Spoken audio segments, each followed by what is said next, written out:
Sir बैरूनी ताकतों को सीधी धमकी? नहीं, पहली सियासी नज़र में इख्तलाफ को नफरतों में ना डलने दें। देखिए, उन्होंने पाकिस्तान की सियासी क़यादत को मशवरा दिया। वैसे तो तहरीक इंसाफ वाले कहते रहे हैं कि आर्मी चीफ बाप होता है, न्यूट्रल हो जाए। नहीं होते, आर्मी चीफ बाप होता है। बाप तो न्यूट्रल नहीं होता ना, बाप न्यूट्रल कैसे हो सकता है? बाप तो बाप होता है, बाप न्यूट्रल कैसे हो सकता है?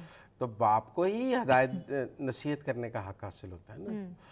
तो ये बात तो उन्होंने कौम के बाप के तौर पे की है ना, कि आप सियासी नज़र के इख्तलाफात को नफ़रतों में ना डालें, कि सियासतदानों ने जो आपस में नफ़रतें पैदा की हुई हैं उसको ख़त्म करें। तो ये तो एक फादरली फिगर के तौर पे उन्होंने मेरे ख्याल में बात की है। तो आर्मी चीफ के तौर पे तो मेरे ख्याल में नहीं की, फादरली फिगर के तौर पे बात की होगी, क्योंकि आर्मी चीफ तो नहीं सियासतदानों को ये बात कह सकते। लेकिन बहरहाल उन्होंने बात ठीक की है। वो अब हम इस बहस में चले जाएंगे कि आर्मी चीफ ये बात कर सकता है या नहीं कर सकता, उनकी डोमेन है या नहीं है, उनको कहनी चाहिए थी या नहीं कहनी चाहिए थी, वो उस पर तो काफी लंबी बात कर सकते हैं। लेकिन वो खान साहब कर देते हैं, खान साहब कर देते हैं। वो अडयाला जेल से उन्होंने कहा था ना कि घर में जब कोई एक बिगड़ जाए तो फिर उस पर तनकीद बनती है। तो इसलिए मेरे ख्याल में पहली बात तो उन्होंने पाकिस्तान के पॉलिटिशियंस को यौम दिफा पे मशवरा दिया है कि आपस में जो आपके इख्तलाफात हैं उनको नफरत तक ना लेकर जाएं। ठीक है ना। आज बानी पीटीआई ने इसको रिस्पॉन्ड किया है, वो हम बाद में उस रिस्पॉन्स पर भी आ जाते हैं।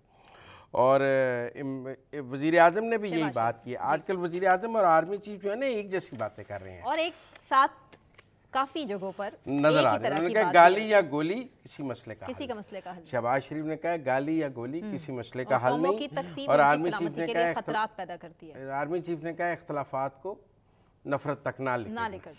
तो अब ये कैसे होगा? एक कदम आगे तो बढ़ के रियासत और हुकूमत दोनों मैसेज तो दे रहे हैं, लेकिन मसला सिर्फ अडयाला से।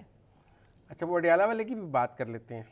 पहले ज़रा ये कि दहशतगर्दी के हवाले से उन्होंने बड़ा मसला है पाकिस्तान का बड़ा उन्होंने कैटेगोरिकल बात की है। और उन्होंने कहा है कि जो लोग बाहर से भी मतलब मैं बावर कराना, उन्होंने कहा है कि दहशतगर्द जिन बैरूनी ताकतों का भी उन्होंने जिक्र किया। हाँ जी, उनको वाज़ेह पैगाम दे दिया है। उनको भी पैगाम दे दिया। अभी उसमें वो पैगाम दे रहे हैं जो बाहर से डिजिटल दहशतगर्दी को भी दे रहे हैं मेरे ख्याल में। डिजिटल दहशतगर्दी को भी दे रहे हैं, और जो बाहर लॉबिंग हो रही है जिसमें यूएस कांग्रेस का और ये सारा कुछ है, यूके पार्लियामेंट, उस सारे को भी मेरा ख्याल है उन्होंने इसी में ही एड्रेस किया है। इसी में ही सारा कुछ है। दरिया को गूजे में बंद किया। किसको कहेंगे हैं? किसको कहेंगे? चांदी है, ज्यादा तो नहीं है जिनको कह रहे हैं। कोई किस को क्या मुराद? 4-5 10 लोग ही हैं जो ये सारा तूफान मचा रहे हैं, ज्यादा तो नहीं है। तो बहुत भरे पड़े हैं ना आजकल आप देखें सागटार साहब ने यौम दिफा पे लंदन में खिताब किया, कोई एहतजाज नहीं हुआ। सुकून है, ऐसी बात नहीं है। वो उस वक्त चूँकि गवर्नमेंट ऑफ पाकिस्तान, इमरान खान साहब उसको इनकरेज करते थे तो आपको वहाँ नजर आते थे। अब डार साहब के जाने पे कुछ है, कुछ भी नहीं है।